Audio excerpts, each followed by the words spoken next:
Eu vou pedir para vocês se apresentarem, contar um pouquinho sobre as instituições e também fazer autodescrição.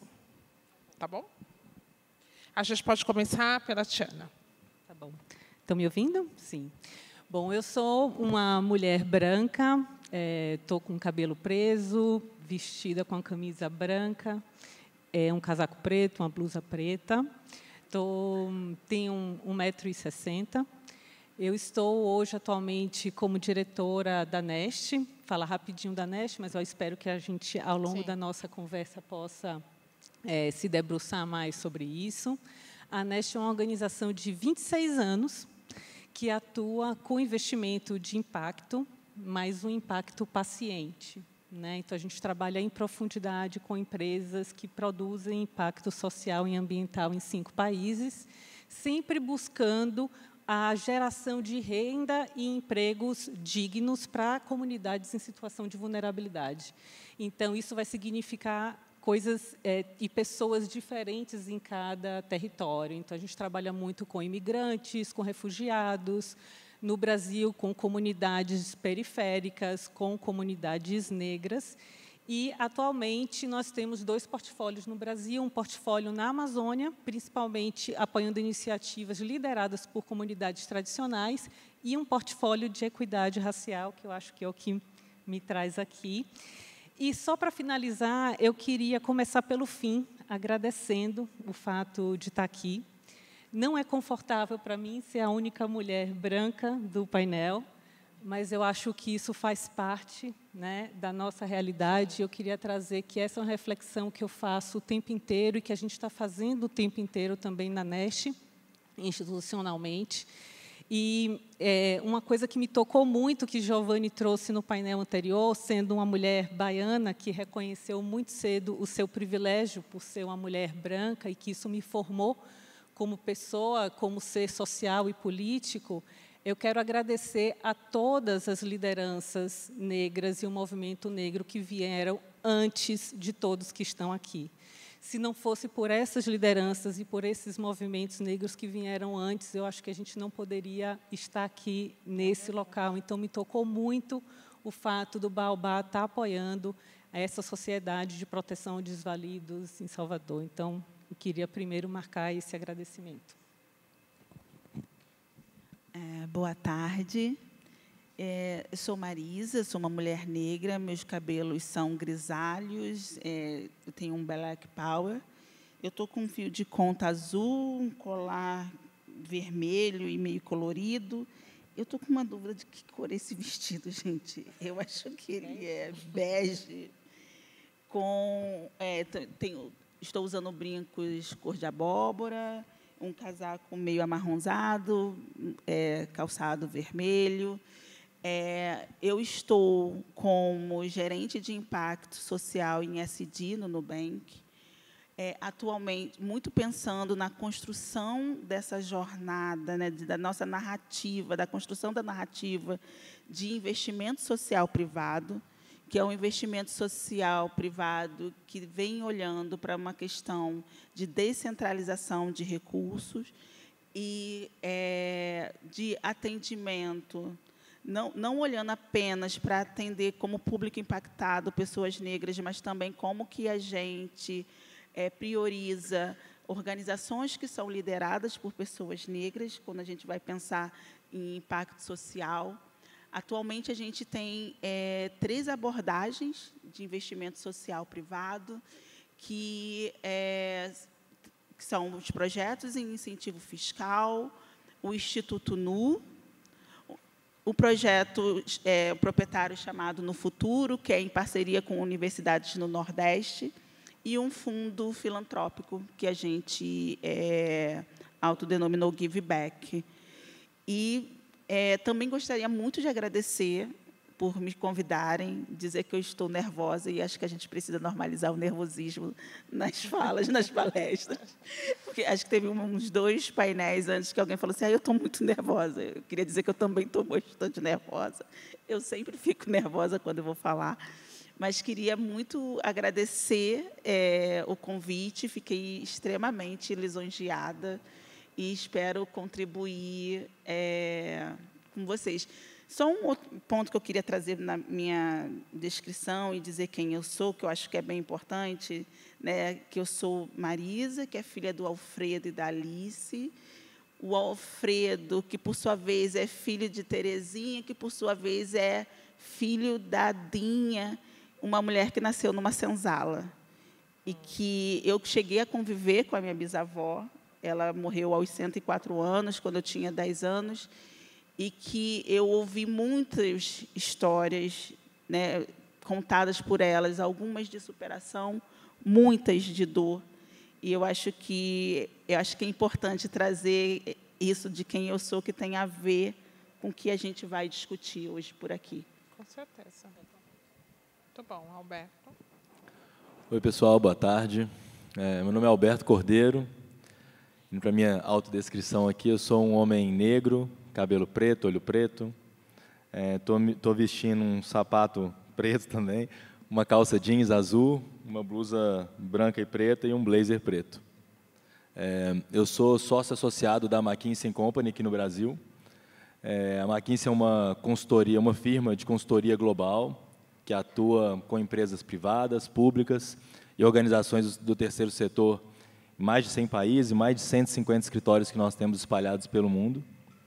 Lá eu também desempenho a função de líder do MBN, que é o McKinsey Black Network, o nosso grupo de afinidade dedicado a recrutamento, desenvolvimento e conexão dos nossos profissionais negros, né? E a minha atuação lá dentro, particularmente, é com transformações de larga escala. Então, normalmente, eu fico dedicado a um cliente por um tempo estendido, né? Garantindo uma transformação para um novo nível de performance financeira ou um novo nível de performance de saúde organizacional. E aí, imagino que a gente vai falar um pouco disso aqui hoje também. Prazer. Com certeza. Deixa eu aproveitar, a gente mantém contigo, tá bom?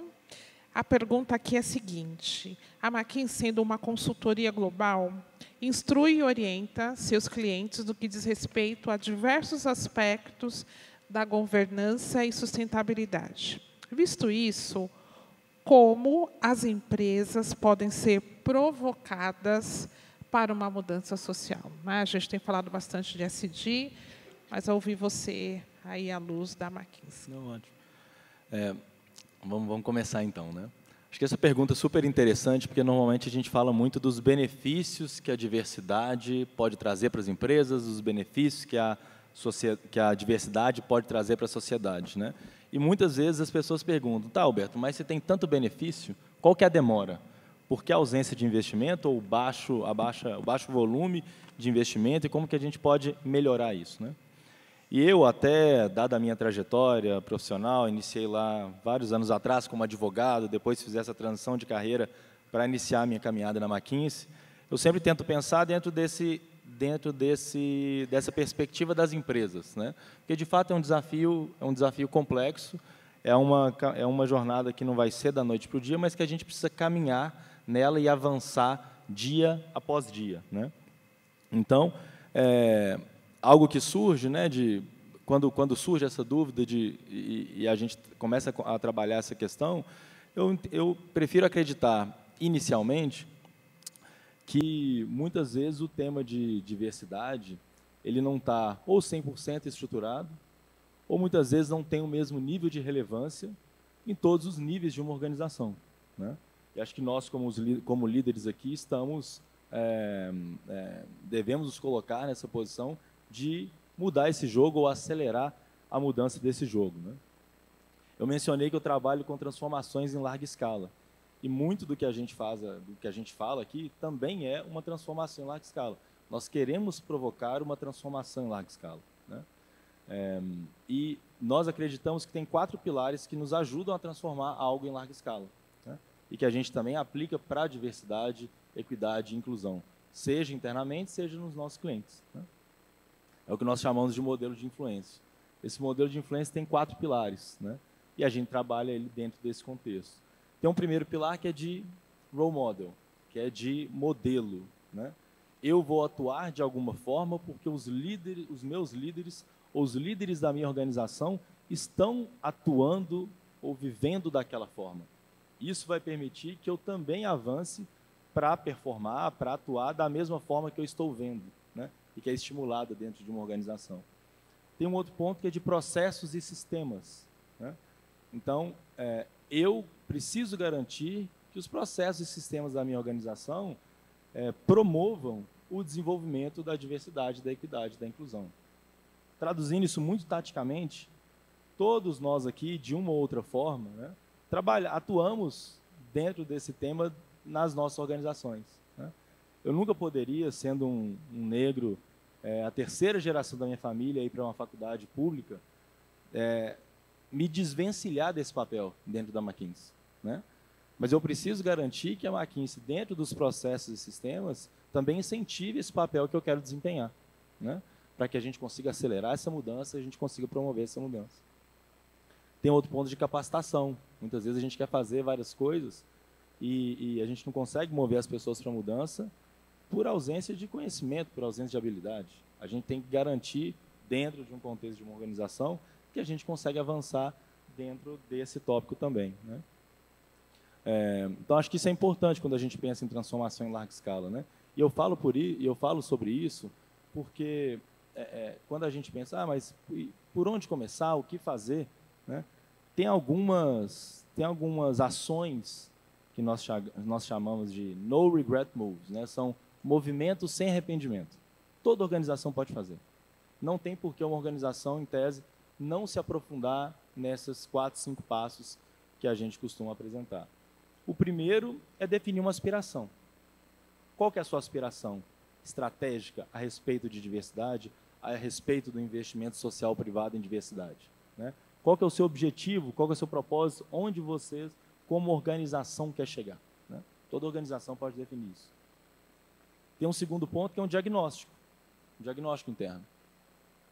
Eu estou realizando investimento social privado, como eu estou tratando o tema de diversidade dentro da minha organização, né? Quais são as lacunas que eu ainda consigo enxergar, né? A partir disso, quais são as ações prioritárias e estratégicas que eu consigo fazer, que eu consigo executar? A partir daí, o que está dando certo e eu devo promover, e o que está dando errado eu devo iterar, eu devo refinar, eu devo ajustar e consertar para fazer melhor, né, na próxima vez. E um quinto e último elemento, que é de monitoramento, né? Então, está dando resultado? Não está dando resultado? O que eu posso fazer melhor? Então, assim,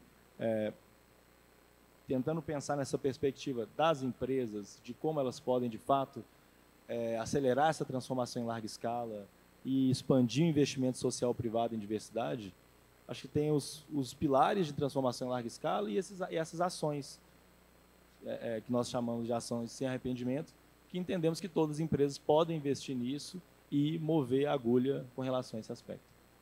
Obrigada. Os indicadores, os processos são fundamentais, né?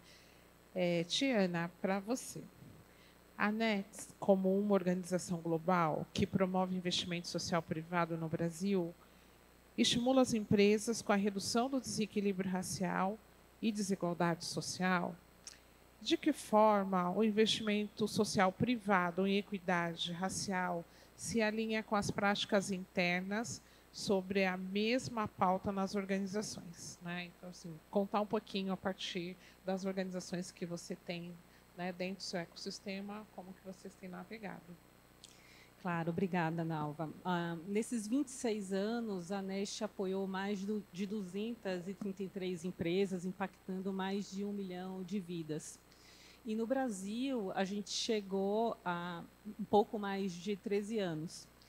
E a gente foi aprendendo, ao trabalhar, algo que também foi trazido no painel anterior, que, sim, nós estávamos, de alguma maneira, impactando a população negra de uma maneira positiva, quando a gente estava gerando emprego e renda digna através do apoio a essas empresas, mas que existe, sim, uma diferença, como o professor Giovanni trouxe, entre pobreza e trabalhar com a questão do combate à pobreza versus o combate ao racismo. E que era necessário não só ter uma lente racial e uma lente de gênero, que a gente já tem em todos os países, mas ter uma ação focada, acho que você trouxe esse olhar, né? Uma ação direcionada para apoiar empresas que são lideradas por pessoas negras e que beneficiam pessoas negras, seja empregando pessoas negras ou que seus produtos e serviços estejam atendendo e melhorando a vida de comunidades negras. Então, esse foi um aprendizado grande nosso, e quando a gente se deu conta disso, a gente começou também a refletir sobre a diversidade dentro da equipe, né? Que legitimidade a gente teria como uma organização branca em fazer isso? Então, a gente passou a olhar isso internamente. Hoje, o portfólio de equidade racial ele é gerenciado por uma equipe negra, mas a gente não parou aí. A gente viu que o nosso comitê de investimento, que nos ajuda a decidir quais são as empresas investidas, ele também precisava desse olhar. Então, hoje a gente tem um comitê de equidade racial. Na Amazônia, a gente tem um comitê que faz parte também pessoas indígenas, ou seja, que conhecem daquela realidade. Mas a gente tem muito ainda a avançar. Por exemplo, no board da Nest Internacional, a gente ainda não tem uma pessoa negra, né? Então, a gente reconhece que demos alguns passos, mas que tem muitos passos para a gente dar ainda. E o tema da diversidade é um tema que a gente trabalha em outros países. Então, por exemplo, na Polônia e na Romênia, a questão LGBTQIA+, é uma questão muito séria. Então, a gente trabalha com essa população lá, a gente trabalha com refugiados, mas a gente percebe que esse olhar em relação à questão racial pode e deve também ir para outros países que a gente atua, por exemplo, como a Colômbia, que é um país que tem uma população muito parecida com a população brasileira. Então, são pontos aí que a gente vem trabalhando. O portfólio de equidade racial ele é muito novo, ele tem cerca de 1 ano, né? Mas nesse 1 ano a gente vinha apoiando 6 empresas que já impactaram mais de 13 mil pessoas, maior parte delas negras, e a gente conseguiu alavancar e trazer recursos para essas empresas que somam quase 1,5 milhões de reais, né? E atualmente a gente está avaliando a entrada de mais 2 empresas. E a gente estava falando, vocês também falaram, não é só sobre recurso, né? A gente vê muitas iniciativas privadas apoiando iniciativas negras, mas sem recurso. Com mentoria, que é importante, com assistência técnica, que é importante, com acesso a networking, que é importante, mas a gente não pode deixar de investir recursos. A gente está fazendo uma série de entrevistas com empresas, são empresas que estão assim em todas as mídias sociais, reconhecidas como empresas lideradas por pessoas negras e que estão, sim, precisando de recursos. Então, existe aí realmente uma questão grande para ser pensada, porque esses recursos do impacto social não estão chegando para as empresas lideradas pelas pessoas negras. Essa é uma realidade que a gente já sabia, mas que a gente está se deparando que realmente acontece. Então, enfim, são questões que a gente está pensando em conjunto, falamos inclusive com o Gibson, de repente, em tentar mapear quais são as iniciativas reais que têm não só uma lente racial, mas que têm um foco racial. Será que a gente poderia pensar em implementar ações afirmativas no impacto social dos outros investidores de impacto, de outras empresas, para que esse recurso, de fato, consiga chegar nessas organizações e empresas lideradas por pessoas negras? Enfim, são questões que a gente está enfrentando e que a gente conta muito com o apoio de vocês para poder pensar em novas soluções. Muito bem, obrigada. Marisa, eu vou te fazer 2 perguntas em uma. Fala assim, me botou no furacão. O investimento social privado com prioridade para a equidade racial representa apenas 2% dos investimentos sociais privados no Brasil. Pergunta número 1. Por que as empresas devem priorizar o investimento privado em equidade racial e em organizações negras? A 2. Qual o motivador das organizações que já realizam investimentos sociais e como mobilizar outras organizações, né? Elas estão casadas, adicionarem estratégias para a pauta racial? Boa, obrigada. Eu acho essa pergunta muito boa, né? Por que priorizar investimento social, privado, em equidade racial e organizações negras? E eu acho ela boa porque, ao mesmo tempo que ela parece ser de fácil entendimento, você fala assim, eu sei Eu sei. Quando você vai para a execução e para o entendimento de fato, ela é muito difícil. E aí, deixe-me trazer um caso que eu acho que ele é bom para se pensar, é bom para ilustrar. Eu fui convidada um dia desses por alguns profissionais de investimento social privado, que era para a gente conversar sobre uma organização em que a gente fazia um investimento comum.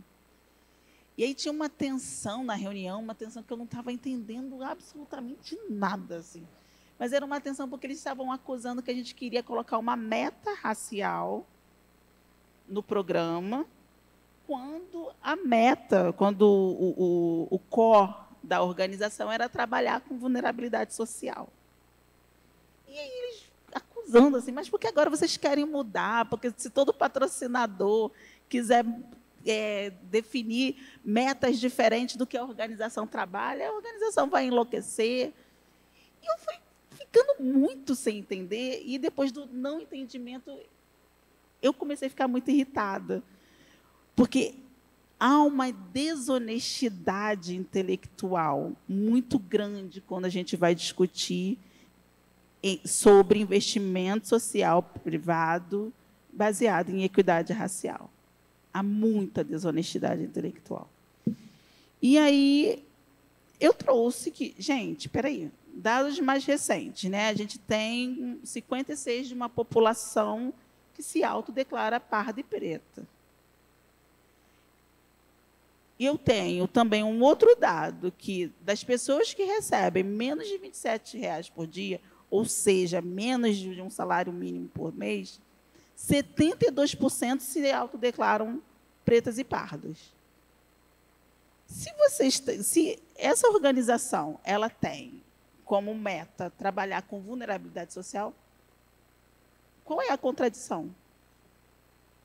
Não consigo entender a contradição, né? Porque a gente percebe que, com esses dados, há uma intersecção muito grande de raça e classe. A gente sabe que, no Brasil, raça chama classe. É básico, né? É fato. E aí, eu acho muito interessante que, ao longo do dia, as pessoas vieram trazendo dados. Se o problema são dados, toma dado, toma dado. E é claro que, depois da minha pergunta, virou torta de climão. Eu falei, eu não estou conseguindo entender, porque se você tem um core de trabalhar com vulnerabilidade social, você deveria ter muitas pessoas negras. E, quando eu crio uma meta de atendimento de pessoas negras, isso não deveria ser um problema. Porque, na verdade, não tem intencionalidade. E aí, já estava um torta de climão mesmo, só coloquei uma cerejinha, né? Falei, bem, gente, é preciso muita intencionalidade para se trabalhar com impacto social. E eu não estou falando impacto racial. Eu estou falando impacto social. Então, eu acho que, quando a gente vai falar sobre por que priorizar investimento social privado na equidade racial, a resposta mais rápida que vem à cabeça porque é um dos principais caminhos, se não o principal caminho, para a gente enfrentar a desigualdade social. A gente é um país, né, de tamanho continental, que tem desigualdades estruturais baseadas no processo escravizatório que nós vivemos. E aí, se eu quero resolver uma conta que é de desigualdades sociais, eu não consigo resolver essa conta se eu não for discutir sobre equidade racial. E aí ficou aquela coisa, talvez, eu acho que uma pessoa falou do nosso conselho que talvez a gente não esteja sendo muito intencional. Não está sendo. Então, eu acho que isso é uma das primeiras, né, contribuições que eu posso dar. Por que investir, embora saiba que, na hora da execução, ela não é fácil. E eu sei que não é um diálogo fácil. O mito de democracia racial persistiu durante muitos anos, né? Acho que no imaginário social das pessoas no Brasil é muito difícil discutir a pauta racial nas organizações. É muito difícil discutir com a alta liderança, mas é um diálogo que ele é necessário. E aí, quando eu penso por que investir em organizações negras, a gente fez uma pesquisa com a iniciativa PIPA, e eu adorei que no painel passado mencionou a pesquisa, que eu falava, vocês querem ouvir a palavra de periferias e filantropia? Eu ando com esse livretinho, e esse é para vocês. Mas essa pesquisa ela foi muito interessante, porque ela foi feita no âmbito do Instituto NU, que tem como foco atuar com periferias em 7 estados prioritários, e a gente queria entender quais eram as principais barreiras de acesso aos recursos. Então, a gente se une à PIPA, que conduziu brilhantemente essa pesquisa, e fomos para entrevistar 607 organizações, fizemos campo em outras tantas organizações, e o que a gente aferiu é que 74% das organizações que hoje fazem impacto na ponta são lideradas por pessoas negras. Ou seja, eu tenho pessoas negras, eu tenho organizações lideradas por pessoas negras fazendo impacto na ponta.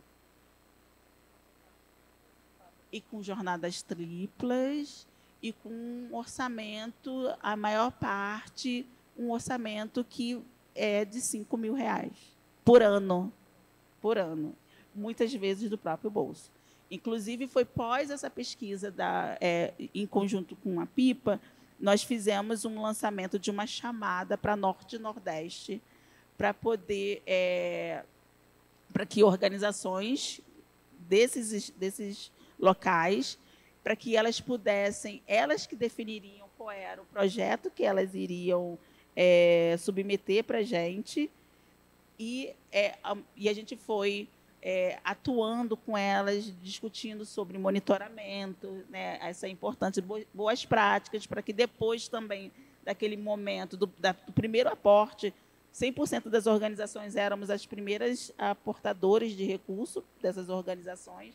Inclusive, foi muito desafiador, porque a gente foi para organizações que não tinham CNPJ, e aí a gente foi também ali discutindo e dialogando com elas, pensando em boas práticas do impacto social e do terceiro setor. Então, eu acho que isso traz... e aí é só início, né? Porque a gente poderia ficar conversando sobre isso, por que investir o resto da tarde que nos resta aqui. Mas eu acho que são 2 pontos importantes. A gente não vai enfrentar a desigualdade social se a gente não focar em equidade racial e ter um debate honesto, intelectualmente honesto, e porque são essas organizações que estão liderando impacto, de fato, na ponta. A segunda pergunta, você falou como que a gente convence, né? Isso, aqui é o motivador. Né? Eu acho que você responde parcialmente com a primeira, se deu algumas pistas, e como eu acho que aí o olhar é para mobilizar, né? Como que a gente consegue mobilizar outras instituições a seguirem as estratégias de investimento? Acho que para completar. Eu acho que tem um ponto que é importante, e aí acho que foi no painel, no segundo painel da tarde, ou no painel da manhã, já me perdi, gente. Mas no final do dia, né, o que as organizações privadas elas vão ter e elas querem é lucro. E a gente não pode fugir também desse debate quando a gente vai pensar sobre investimento social privado. Né? A gente não está no mundo incrível da Disneyland, que a gente vai sair distribuindo dinheiro. Então, é uma discussão que ela precisa ser estratégica. E eu acho que, assim, trouxe até alguns dados que acho que nos ajudam a pensar a caminhos. 7 em cada 10 brasileiros, ou cerca de 116 milhões de pessoas, acham que é o papel das marcas e das empresas apoiar a diversidade. Então, eu acho que isso pode ser um grande motivador para as marcas e para que a sociedade civil também cobre, né, das marcas. Essa pesquisa foi a pesquisa de iniciativas empresariais de diversidade, encomendada pela B3 ao Instituto Locomotiva. Tem um outro um estudo promovido pelo IDBR que, para cada 10% de aumento de diversidade étnico-racial nas empresas, observa-se que um incremento de quase 4% na produtividade nelas. Ou seja, diversidade ele é caminho para a inovação. Não dá, né? Eu acho que isso as empresas elas já estão começando a entender que não tem como se ter inovação quando você coloca pessoas que têm background, têm a mesma vivência, que saiu do mesmo lugar, na mesma mesa para tomar decisões. As decisões vão ser sempre a mesma. Então, diversidade e a inclusão, ela é também caminho para a inovação nas empresas. Então, eu acho que isso também é um ponto que pode motivar as empresas para esse pensamento. Porque, no final do dia, a gente vai gerar mais lucro para a empresa. Mais um pouquinho de dado, né, é que essa mesma pesquisa lá do Instituto Locomotiva, ela mostra que 81% dos entrevistados estão dispostos a dar preferência às marcas que apoiam diversidade e 20% dizem que pagaria mais por elas. Gente, se esses dados não são motivadores em si, eu não sei mais o que pode motivar, né? É, no final das contas, no final do dia, dar mais lucro para essas organizações. Obrigada. Alberto, você quer fazer algum comentário? Eu sei que tem uma pesquisa de vocês também nessa direção. Sim. Acho que ela tocou em vários pontos aqui. Deixa eu só fazer um complemento, só pelo tempo, para você poder seguir neste olhar, mas também já comentar como instituições como a nossa, né? A Associação Pacto, a gente tem a gente engaja as empresas numa ação que ela é voluntária. Como é que as empresas também podem olhar para a gente na direção do investimento? Acho que se você puder juntar as duas coisas. Eu estava curioso aqui o caminho que a Marisa estava seguindo, né? Para ver onde que a gente ia aterrissar. E achei ótima a construção que ela fez, de fato. Porque a gente tem uma tendência a responder que é por que isso deveria ser feito? Porque é óbvio, né? Porque não tem como ser feito de outra forma. Porque é o correto, né? Porque é o certo, é o que é esperado, né? Então, mas eu gostei muito da construção que você fez, porque a gente parte disso, a gente percorre uma grande jornada para chegar num lugar que é, tá, mas como eu motivo essas pessoas ou essas organizações, né, a entenderem isso, né, a também acharem que é o óbvio, que é o correto, que é o certo, né? Por isso eu sou tão empolgado com o que eu faço, né? Porque é basicamente isso. Como que eu movo uma organização de 5.000 pessoas a acreditar no novo produto? Como que eu movo uma organização de 20.000 pessoas a apostar no novo direcionamento estratégico, né? Então, eu gostei da construção que você fez, que no fim, assim, como eu mostro para essas organizações os benefícios do investimento social privado, o benefício da diversidade, da equidade, da inclusão racial, né?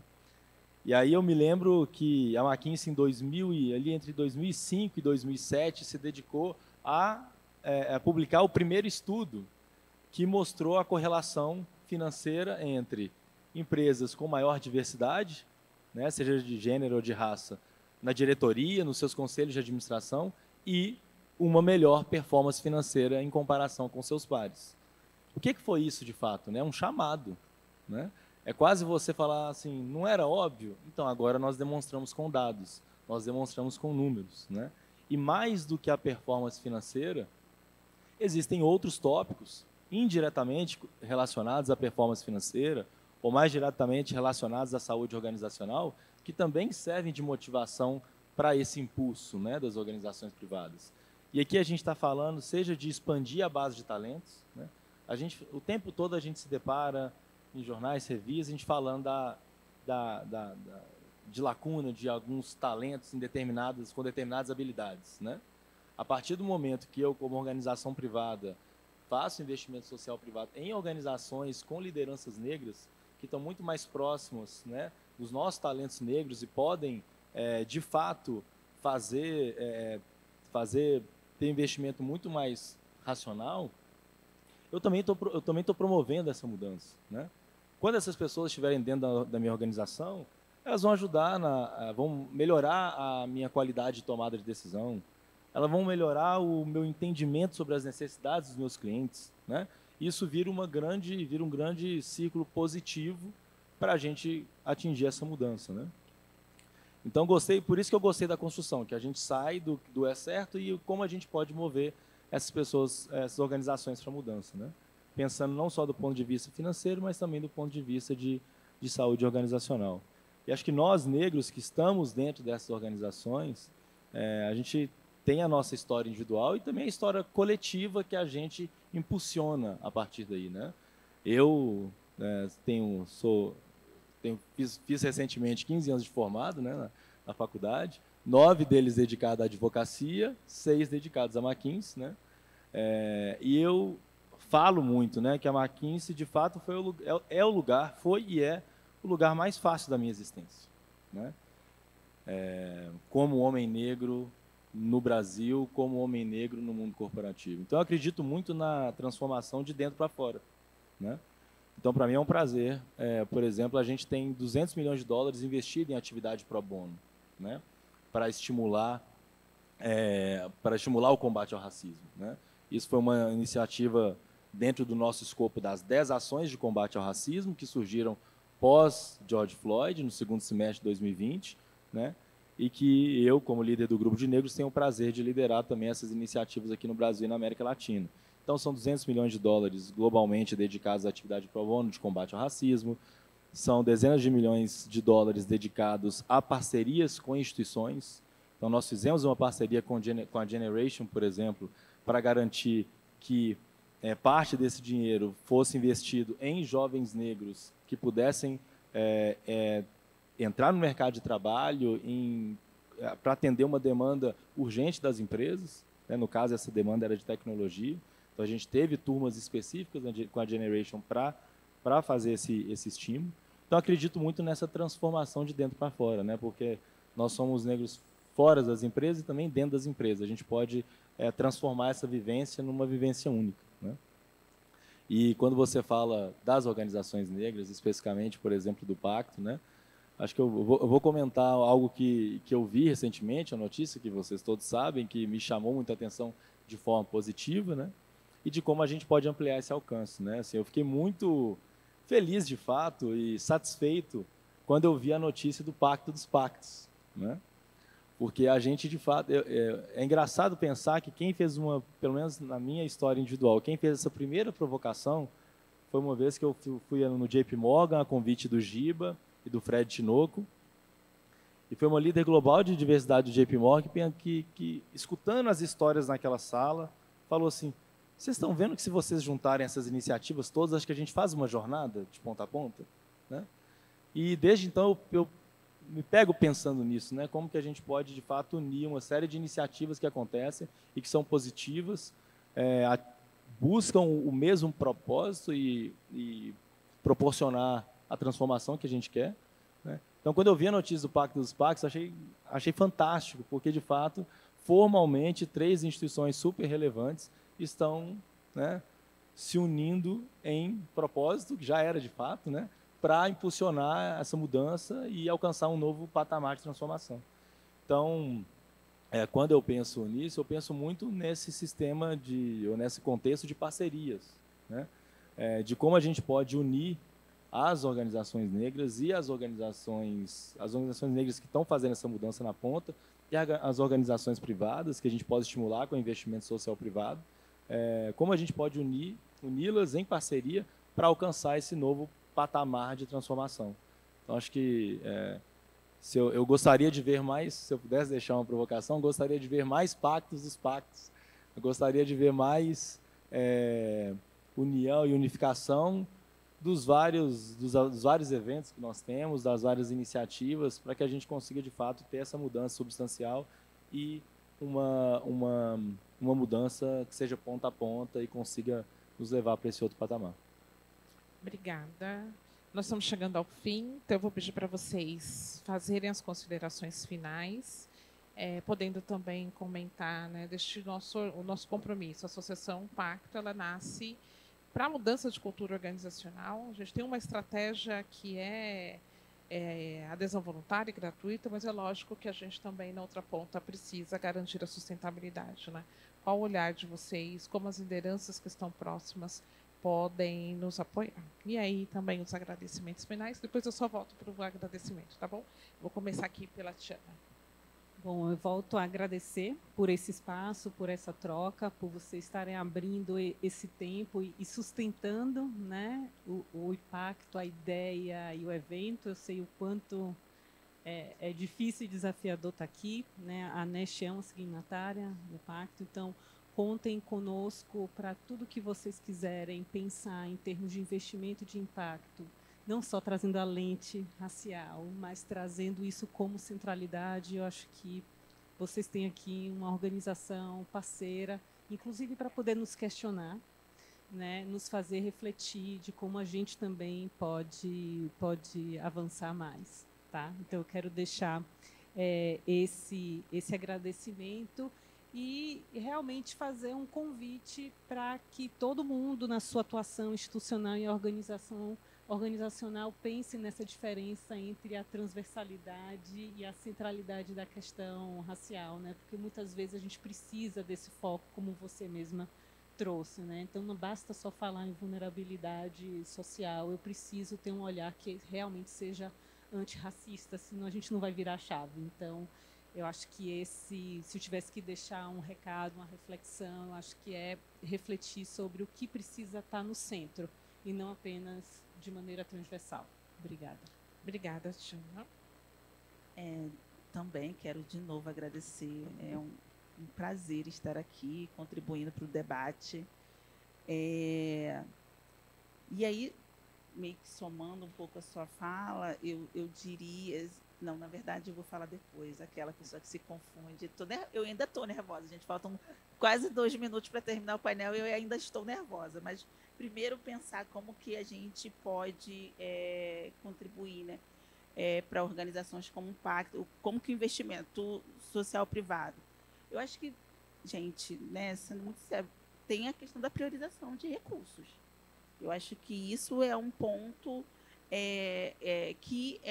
que não é fácil, né? Porque às vezes quando a gente fala, parece que é muito fácil fazer, né? Hoje quando a gente pensa em parceria com organizações, a gente tem colocado uma meta para que pelo menos metade das organizações sejam lideradas por pessoas negras, que a gente não pense só em pessoas negras como sendo as pessoas impactadas, porque isso já somos, de fato, né? É uma população que sempre está como público a ser impactado. Mas como que a gente pensa quando a gente vai fazer parceria, nas nossas diversas abordagens de investimento social, como que eu estabeleço isso como uma meta de metade das organizações que sejam lideradas por pessoas negras. E a gente está numa jornada. A gente ainda não chegou na meta. É uma jornada. A mesma forma é a nossa jornada de descentralização de recursos, saindo do eixo do Sudeste, entendendo que hoje, quando a gente vai pensar que investimento social privado ele está muito concentrado no Sudeste, principalmente em Rio e São Paulo, principalmente na capital, porque quando a gente vai falar de periferia, não é tão assim. A gente fez recentemente uma chamada aberta para projetos incentivados, a gente recebeu 2 bilhões em projetos. 1 bilhão era somente em São Paulo. 50% dos projetos eram no Sudeste, 5% dos projetos eram no Norte. E quando a gente fez a seleção, 30% dos projetos selecionados eram do Norte. Então, eu acho que é uma jornada que ela é muito intencional.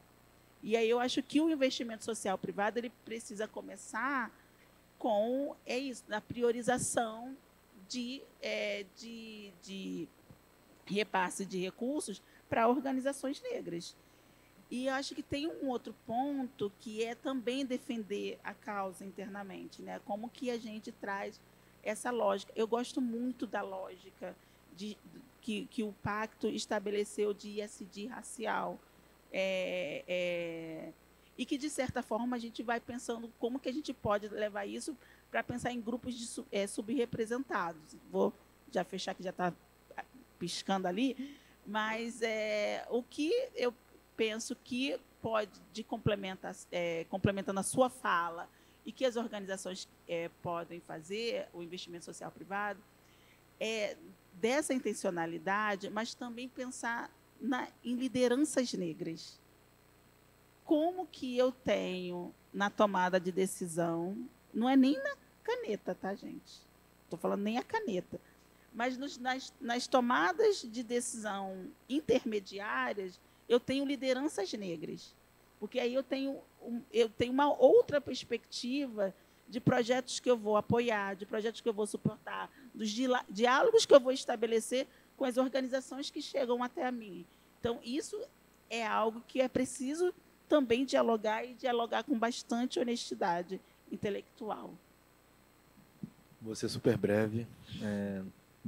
Só quero agradecer o convite. O segundo ano que eu participo aqui do evento. É um prazer, né? Tenho vários amigos aqui que palestraram, ou que são do Pacto. Fazer um agradecimento pessoal na pessoa do Giba, que é um grande amigo. Estou com saudade dele. Vou lhe dar um abraço depois direito. Então, de novo, agradecer. Foi um prazer imenso estar com vocês aqui hoje. E só quero deixar um último lembrete super rápido sobre intencionalidade, né? A gente falou sobre intencionalidade aqui, e só quero também tirar a discussão brevemente do investimento social privado, que muitas vezes parece que está longe da gente, né, como indivíduo, e pensar e deixar uma provocação para nós todos pensarmos o que nós de fato podemos fazer para atingir o mesmo propósito, né? Eu digo, e o que podemos fazer como indivíduo. Que mudança a gente pode provocar no nosso círculo familiar, que mudança a gente pode provocar no nosso círculo de amigos, que provocação a gente pode trazer para dentro das organizações, né? Para a gente tangibilizar um pouco também esse desafio que é de todos nós. Muito obrigado, pessoal.